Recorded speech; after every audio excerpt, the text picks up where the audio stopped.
Так, в общем, всем привет. Так, появилась у меня такая новая тема, полезная, думаю. Ну, это камин. Решили, хозяйка просила его вообще разобрать, убрать его. Ну, я говорю, вы что, это вам выйдет в 10 раз дороже, это считай, блядь. Кирпичная кладка там через крышу туда-сюда. Это, говорю, столько работы. А проще его хотя бы окультурить, красиво сделать, дешевле будет гораздо. Даже если топить не будете. Ну, камин хороший, я его топил, целый день тут горели дрова, и как бы тяга, все хорошо. Единственное, какие проблемы, это трещины. Вот такие вот у нас появляются трещины, это еще он остывший. Когда он здесь целый день у нас, значит, работал, здесь миллиметр такие трещины. Вот так. Что делать, вот голову ломаем. В общем, в интернете ничего нормального не нашел. У нас здесь, как видите, обштукатурено, ни кирпич, ничего. Ничего толком не сделаешь. Клеить стеклохолст там или серпянку там что-то армировать, я думаю, смысла нет. Таких нагрузок не выдержит, все равно все потрескается. Вот здесь вот, да, вот здесь вот как бы гипсокартон, решил вообще обшивать гипсокартоном. Здесь вот если гипсокартон делать, у нас мрамор внутри останется. И вот такой перепад будет некрасивый. Здесь придется нам, да, клеить стеклохолст, ну, слой 2-3 там наклею, чтобы толстый слой не был, потому что здесь будет видно сильно. Вот, здесь решил сделать гипсокартон. Гипсокартон, он как бы просто площадь будет, цельная площадь на дюбелях, и если дюбель чуть-чуть играет, он и при нагреве все равно как бы площадь не будет трескаться гипсокартон основной. И я его буду делать цельный, вот я его отфрезеровал, то есть у меня будет вообще он цельный, разреза вот здесь не будет. Если будет просто разрез гипсокартона, я думаю, что он при нагреве здесь вот может трещину дать. И как бы, если можно ставить, конечно, уголок там, армировать, и опять все это вытягивать, и туда-сюда, опять это шпаклевка. В общем, идеальный, наверное, выбор будет его просто отфрезеровать. Все, ровный угол, ничего не надо клеить, ничего не надо вытягивать и так далее. Здесь вовнутрь тоже у меня будет как заходить. Гипсокартон как бы не горючий материал. Да и я его топил, он вообще, этот камин не нагревался, он вообще был такой прохладный снаружи. Вот. Вот так вот я его отфрезеровал. Сейчас, значит, вот эту краску все я шкрябаю. Все это хорошо прогрунтую. Там делаю жидкий фиген такой, вообще жидкий. Накидаю. И закреплю гипсокартон. Он как бы приклеится, высохнет.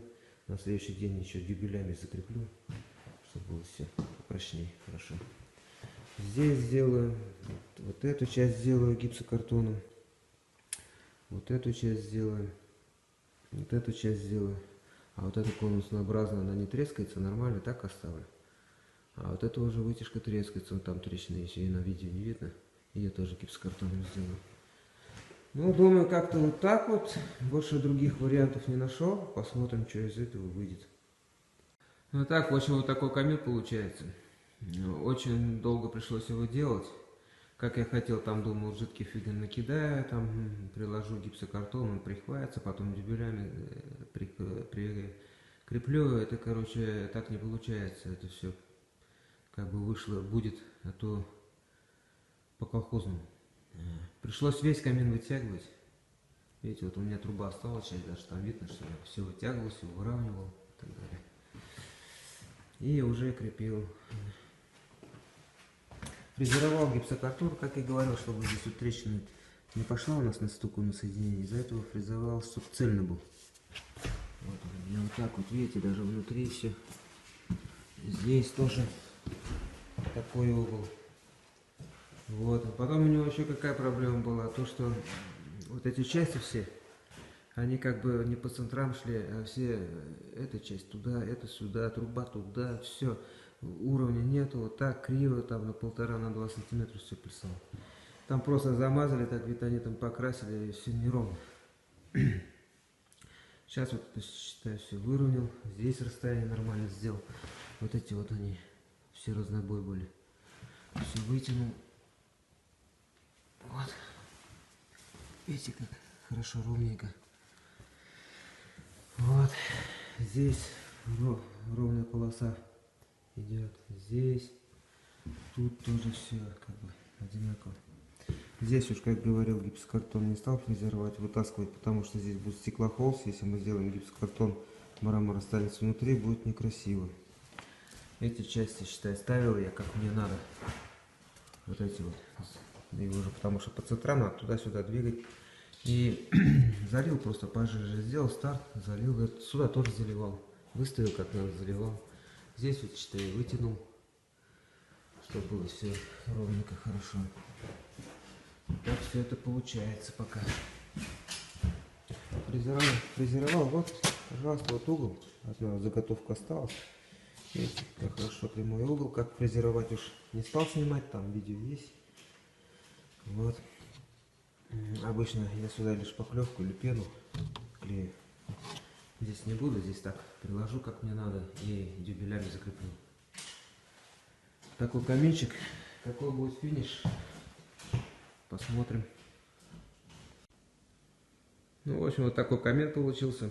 Нижнюю плитку не стали ничего там менять. Да, в принципе, подровняли. А гипсокартоном зашили, можно сказать. Все это выровняли там относительно. Окультурили. И как бы ни камень, ничего не клеили. А вот мокрый шелк просто сверху сделали. И все. Ну, я думаю, трещин не должно быть. Но кто его знает, покажет. Вот в этом месте может быть. Я уж предупредил их. Ну, еще может там вдоль стены что-нибудь, если пойдет. Хер его знает. Короче, война план покажет. Но уже здесь таких трещин не будет, потому что как бы это гипсокартон цельный, на дюбелях. Все это как бы будет играть в дюбелей. Я думаю, нормально все будет. Ну и красиво все равно получился. Красивый такой, как бархатный. Мокрый шелк уж. Кто видел, знает, что такое. Вот так вот красиво все это выглядит. Что-то тут придумать, фантазировать, больше ничего не стали. И как бы все упирается в деньги, потому что ремонт делали по всей хате, очень много денег ушло. И тут сейчас еще с камином мутить. Короче, пока так. Я думаю, она так и останется, потому что смотрится очень красиво.